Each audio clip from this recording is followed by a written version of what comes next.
Today, I'm going to be making Mary Mills Abington's chocolate sheet cake. This recipe is from Being Dead is No Excuse, the official Southern Ladies Guide to Hosting the Perfect Funeral. I have made a lot of recipes from this book and I love them. So I'm really excited to try this chocolate sheet cake.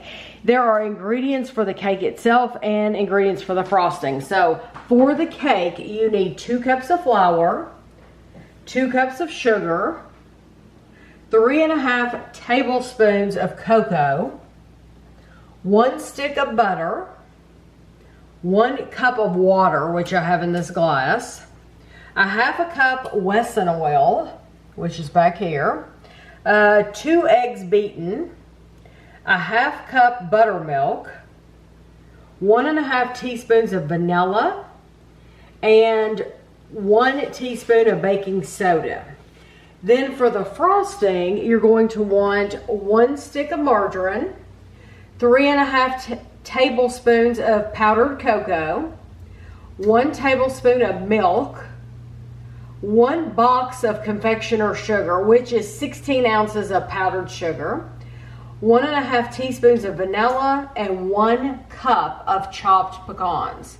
You want to preheat your oven to 350 degrees and you want to grease a 10½ by 15 by 1 inch pan. So for me, we call this a cookie sheet. It's just our regular size cookie sheet. We do have some larger cookie sheets, so this is kind of a narrower cookie sheet, but I have used the Great Value vegetable spray and I have sprayed that really well up the sides and on the bottom.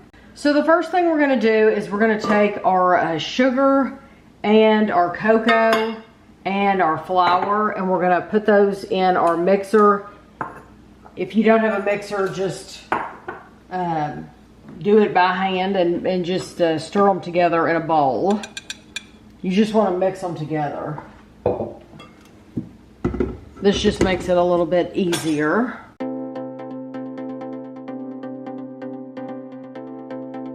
Okay, so we're going to leave that, and now in a pan, we're going to boil our margarine, water, and oil for 1 minute.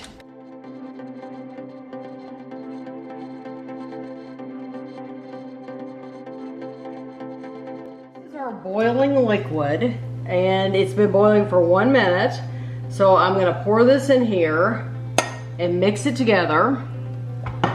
And then while that is mixing together, we're going to take these 4 items and we're going to mix these together. So I guess I could do it in the measuring cup.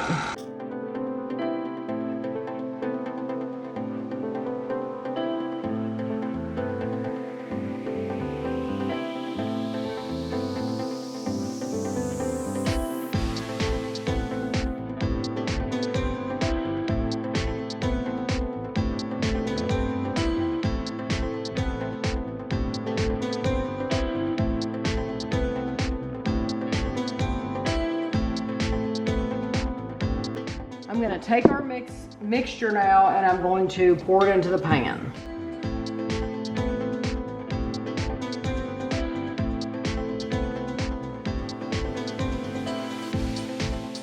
Okay, it's very liquidy, so it pretty much spread out on its own, so I didn't have to do anything to it. It says to let it bake for 20 minutes, but to keep an eye on it. So I'm going to set our timer for 18 minutes. And then I'll let you know how long it stayed in, how long it needed to fully bake. So now we're going to make our frosting. We're going to bring our margarine, milk, and cocoa to a boil. So I have a little bit of a bigger pan than I used earlier, just because we're going to end up pouring all of that powdered sugar in here as well. We had set our timer for 18 minutes. By the time we got the toothpick out, stuck the toothpick in it and all that, another minute had gone by. So they say 20 minutes, but ours took 19 minutes to bake. So you want to pour this frosting over it while the cake is warm. So I'm gonna set it right here, and this is gonna be interesting because You're supposed to pour it over the top, but like, look at that. That's already going over the edge. So I'm afraid we're gonna make a big mess here, but we'll see. We'll see how it goes. So now you want to add all of your sugar and then stir it in. And once this is stirred in, we're going to add our pecans and our vanilla.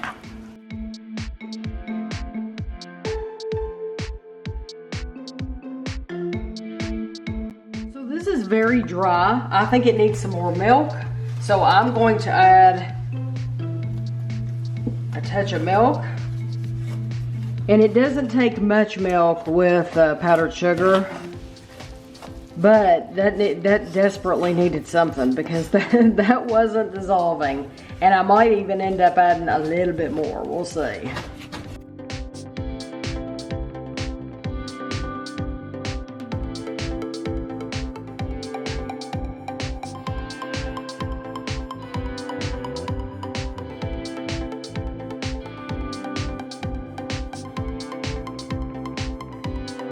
So here's my vanilla. And I'm gonna go ahead and stir this in, and then lastly, I'm gonna add my pecans.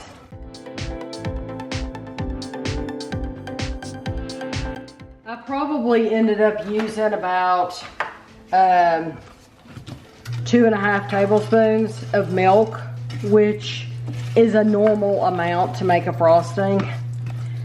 So I'll just edit that in the cookbook anytime I do something a little bit different. Anytime my time's a little bit different, then I just change the number in my cookbook.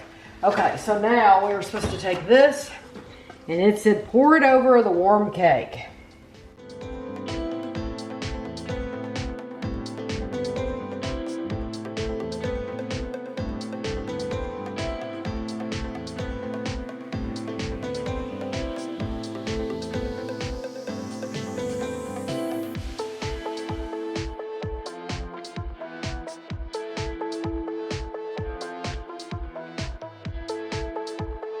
I spread this out and it cools, then we will cut it into pieces.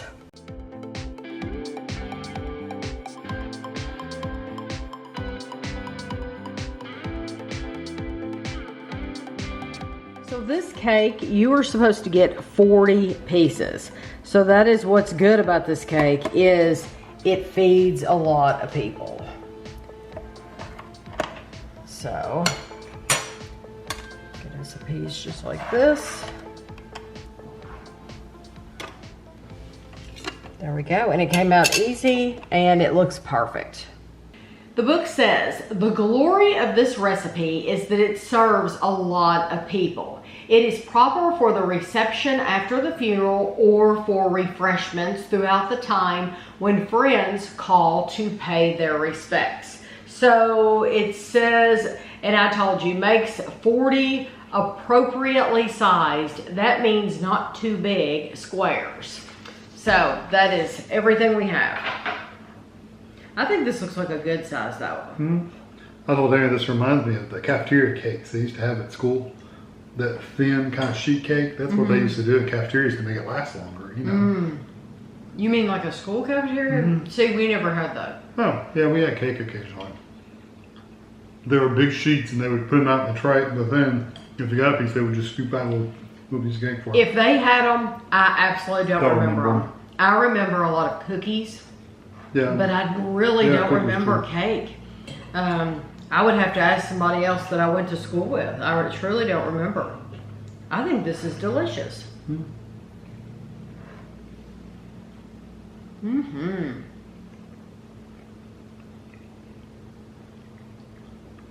It's a very moist cake. The pecans are wonderful. Yeah, it's not dry. The frosting is sweet. I'm going to try a piece just from the back without any frosting. Yeah, I think the cake by itself would probably be sweet. The cake by itself, it's even though it's thin, it's fluffy. So, like I said, very moist. That frosting though is so sweet. It adds so much flavor. Sugary. Yes. Well, we did use a pound of powdered sugar, yeah. But it, I was thinking, will it taste as like chocolatey and as rich because it only uses cocoa. You use cocoa in the cake mix and cocoa for the frosting, and it's plenty. Oh, yeah. But I like it. Some people would say they wouldn't want the pecans. I like it with the pecans because not only do the pecans add a little bit of flavor, but they add a lot of texture. Yeah, but you could do it without it. You could absolutely do it without it if you want. It's not a what you call a rich, deep chocolate, but it is a nice chocolate. It's as good, if not better, than most box mixes you get. And the texture is really nice too. The frosting, I think we talked about it a little bit afterwards. I think I let it boil a little, just right, because things with milk go from no boil to boiling like crazy in like that. And so it went, literally you saw it. When it started boiling, that was it. We pulled it off the heat and we left it off the heat the whole time. But I think that may have thickened it up a little bit, but it didn't impact it at the end. Oh, the flavor's perfect. Yeah, because Tammy added milk to thin it out. I added milk, yes. Yeah. And I do need to put that in my directions that I ended up needing like 3 tablespoons. Yeah, maybe put 1 to 3. And that way you can say, it depends on how much you cook it at the beginning. Yes, because it was so thick when he took it off the boil. There's no way you could have spread that. You couldn't even stir in the powdered sugar. So you need to make sure that you don't just have 1 tablespoon of milk, or you're not going to have enough. Right. But I think it turned out perfect. So yeah, that's the only thing is you're going to need, just like with most homemade frostings, they always say like between 1 to 3 tablespoons of milk. Yeah, because they never know how dry your powdered sugar is. Exactly. But I think this is excellent. I think it's delicious. It was so easy, and I would totally make it again. Yeah, So I hope you enjoyed the video, and thanks for watching.